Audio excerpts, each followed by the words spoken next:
What's going on, guys? Today I'm back with another H.A.T format replay review for you guys. If you're interested in sending in your H.A.T format replays, you can go down to the video description and find all the information on how to go about sending those in. Anyways, the matchup I have for you today, we have Devi Morhan, sorry if I mispronounced your name, who is going to be on Mermail versus FreeMaxC, who is going to be on Geargia hands. Hopefully this will be a good matchup, so without further ado, let's get into it. Here it looks like Devi Morhan is going to win the rock, paper, scissors and get to start this one out. Opening hands, we see Abyss Turge, Aqua Spirit, Abyss Lind, Teus, and Dark Hole. And on the other side, we see MST, DD Crow, Firehand, Torrential Tribute, and Solemn Warning. Here, Devi Morhan is going to get a draw for turn, getting a copy of Teus.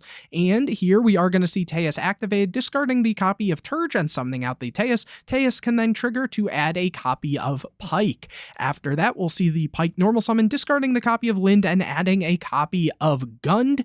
And from here, we are going to see the second copy of Teus activated, discarding the copy of Gund, and from there, the Gund is going to trigger to bring back the copy of Turge, but that is going to be met with the copy of DD Crow. And real quick, I will point out that Abyss Teus, the effect, it says you can only use this effect of Abyss Teus once per turn. That's referring to the searching effect, but you can special summon more than one of them in a turn.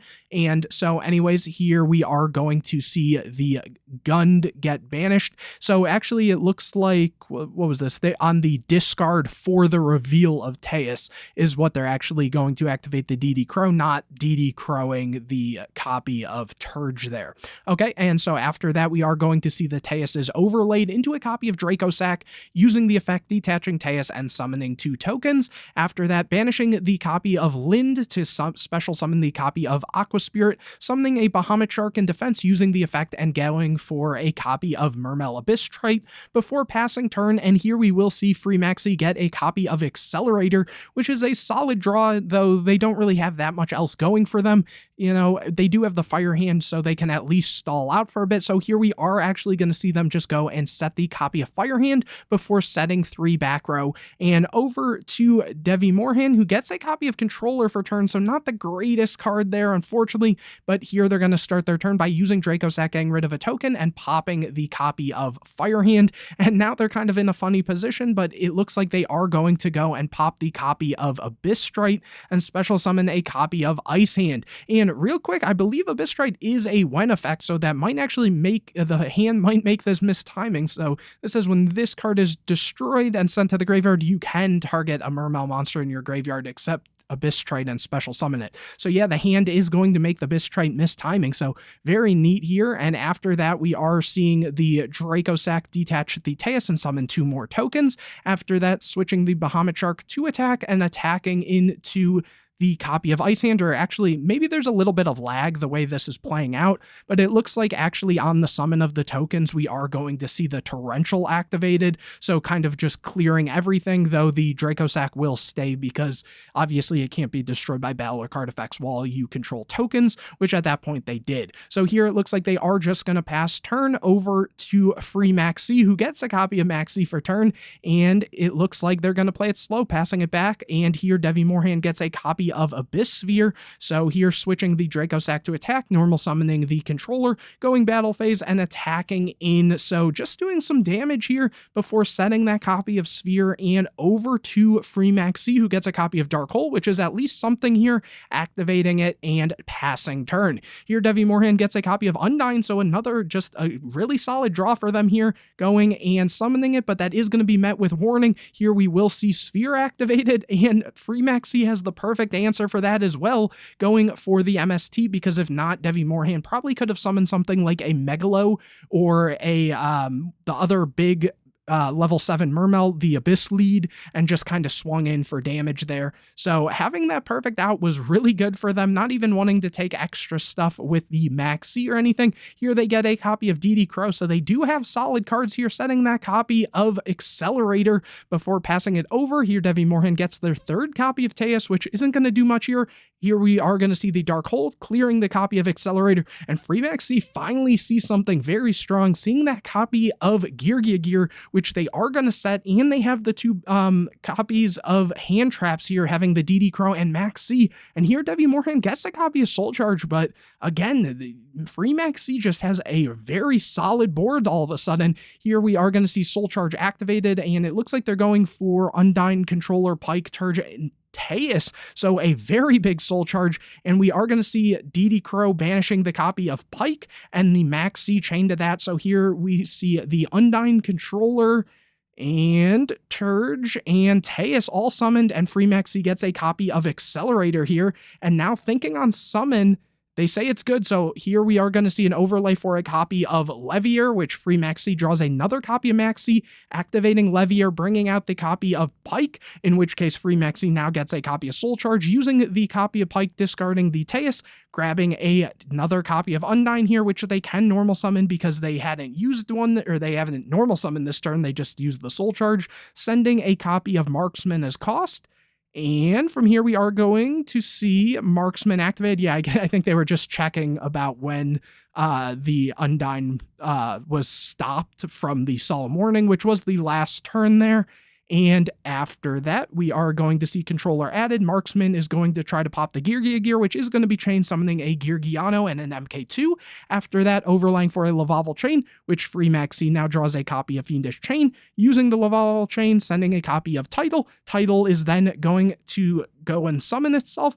A little misclicking there, and here free Max C draws a copy of Wiretap, overlaying for a copy of Gaios, and here free Max C gets a copy of Breakthrough Skill before passing turn, and free Max C here gets another copy of Geargia gear, which in theory should still be live, given they still have, probably 2 more copies of MK2 in deck, and honestly, it's kind of, Devi Morhan definitely had to take the Max C challenge there, but at the same time, they do know that free Max C used their copy of Dark Hole, so they probably feel a little more safe, as well as they saw the hands, right? But obviously, given they aren't playing any real back row here, they don't have to worry about them actually going and crashing through their whole board. The Gaios can check a lot of monster effects, given, most things that free Max C is going to summon is going to have less attack. So that is something important to keep in mind, as well as both of these, the Geargiano and MK2, because they were summoned off Geargia gear, are going to be level 4 here.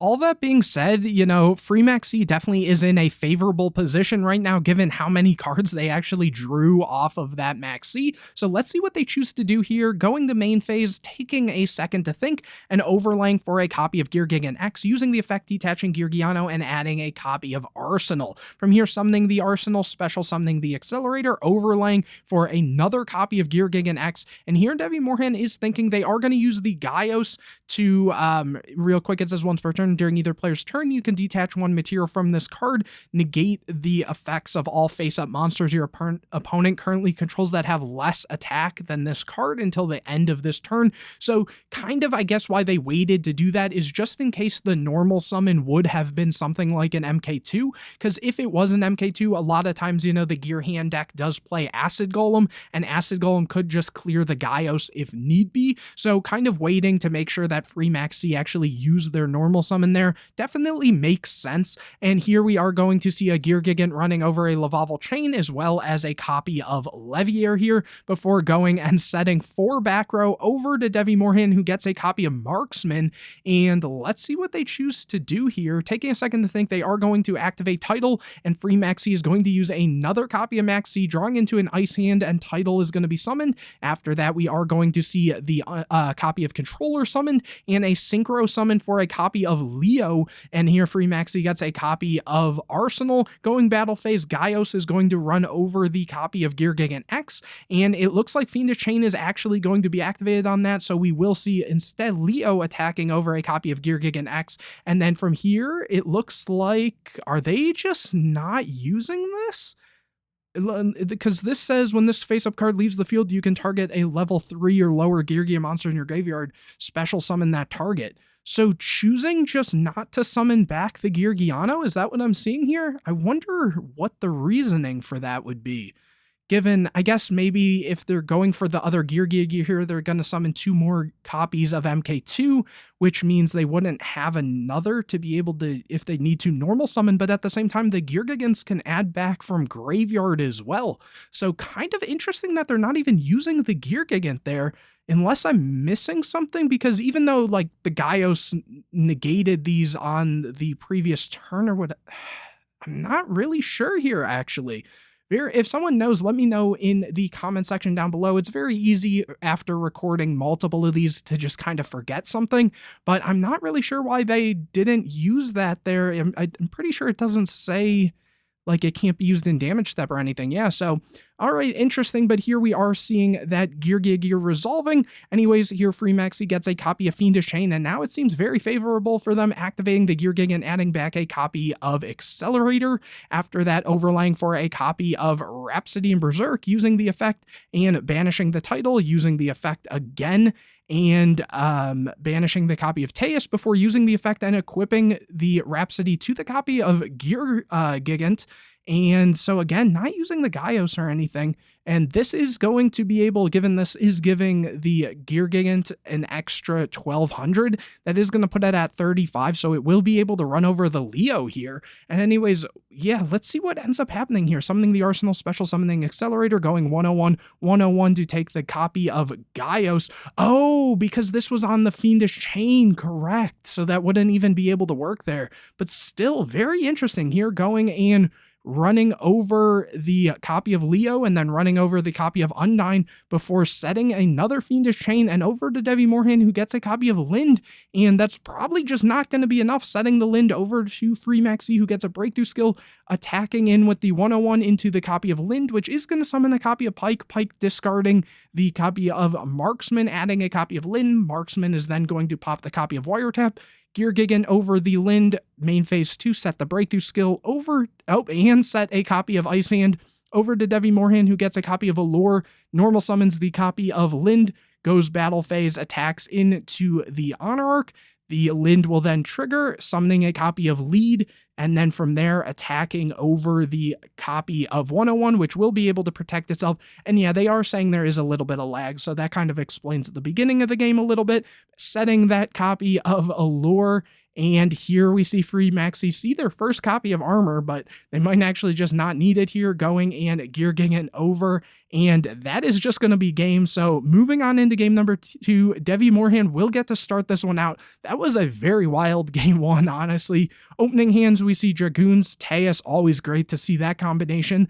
Lind, Megalo, and Soul Charge, and on the other side we see Accelerator, Armor, Solemn Warning, Breakthrough Skill, and Arsenal. And here Devi Morhan will get a draw for turn, getting a copy of Breakthrough Skill, so honestly a very solid opener for them here. So here, starting out their turn, it looks like they are going to activate Teus, discarding the Dragoons, special summoning Teus, going and activating the Dragoons and Teus here, getting a copy of Pike, as well as getting a copy of Lead. From here, we're going to see the Pike normal summoned, using the effect, discarding the Abyss Lead, and taking a second to think, grabbing a copy of Gund from deck. So, yep, and then afterwards they can go and use the Megalo, discarding Lind and Gund to special summon itself. From here we will see Gund activate as well as the Megalo activate, summoning back the copy of Lead from graveyard and adding a copy of Abyss Sphere from deck. After that we see the Lead activate, which you don't get to see very often, tributing a attack position Mermail monster to discard a random card from the opponent's hand. So here going, and let's see what they end up hitting, we're having to reroll because they only have 5 cards in hand, hitting the copy of Arsenal before overlaying into a copy of Dracosac, using the effect, detaching the Lead, summoning 2 tokens. After that, using the Dracosac to try to pop itself just to clear up zones here. Obviously, the Dracosac is protected. Now we are going to see a Soul Charge activated, so they are really going for just big pushes in this game, summoning back the Dragoons and Lind, overlaying the 2 level 4s into a copy of Bahamut Shark, detaching the copy of Dragoons, summoning the copy of Abyss Strike, and here the Dragoons will be able to trigger because it was sent to graveyard for the effect of a water monster here, and here we are going to see a copy of Marksman picked up before setting to back row. So kind of funny that they went for a very similar board, which is a very strong board that they had gone for the last game. So let's see if it plays out any different for them. Here, Free Maxi gets a copy of Blackhorn, which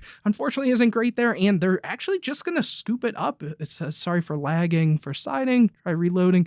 Okay, so yeah, I guess there was a lot of lag there, and Free Maxi just did not want to deal with that, even though I feel like they did have a pretty solid board or like hand overall. So kind of interesting. Anyways, moving on into a game number 3, Free Maxi will get to start this one out. Opening hands, we see Abyss Pike, Undyne, Blackhorn of Heaven, Torrential Tribute, and Allure. So having Allure plus the Undyne is always solid. And on the other side, we are going to see Blackhorn of Heaven, Soul Charge, Fiendish Chain, Darkhold, and Soul Charge, and getting a draw for turn, getting that copy of MK2. So unfortunately, not really seeing many starter cards yet again. So setting the MK2, setting 3 back row over to Devi Morhan, who gets a copy of Breakthrough Skill. They're going to start by normal summoning Undyne, sending a copy of Marksman for cost, and Free Maxi says that's good. So the copy of Controller will be added to hand, and Marksman is going after the set monster. Maybe they were thinking it was something like a armor or something, given how slow of a start it was, but popping that copy of MK2 before going battle phase and swinging in for 12. After that, in main phase 2, we are going to see Devi Morhan set 3, activating the copy of Allure, drawing into Breakthrough Skill and Undyne, and banishing that copy of Controller, setting the Breakthrough Skill, and passing it over to Free Maxi, who gets a copy of Debunk. So they really just unfortunately aren't seeing anything, but we know after that game 1, sometimes they do start a little slow, but it can definitely ramp up quickly. So let's see if that's the case here. Here, Devi Morhan is going to draw for turn, summoning the second copy of Undyne, sending another Marksman, and adding a Controller. From here, the Marksman is going to go after the newest set, which was that copy of Debunk, which is just going to be chained to banish the Marksman. Going battle phase, running in with both copies of Undyne before main phase 2 going for Alucard. And that is going to be met with the Blackhorn. So the Blackhorn actually coming up, it kind of traded for one card how it wanted to anyways. So very nicely played, I guess, in terms of Devi Morhan, what they were trying to do, though they do lose the body here. Here, Free Maxi gets a copy of Soul Charge, sets the Torrential, and back over to Devi Morhan, who drew, I believe, another copy of Pike, normal summoning Pike, discarding the Marksman.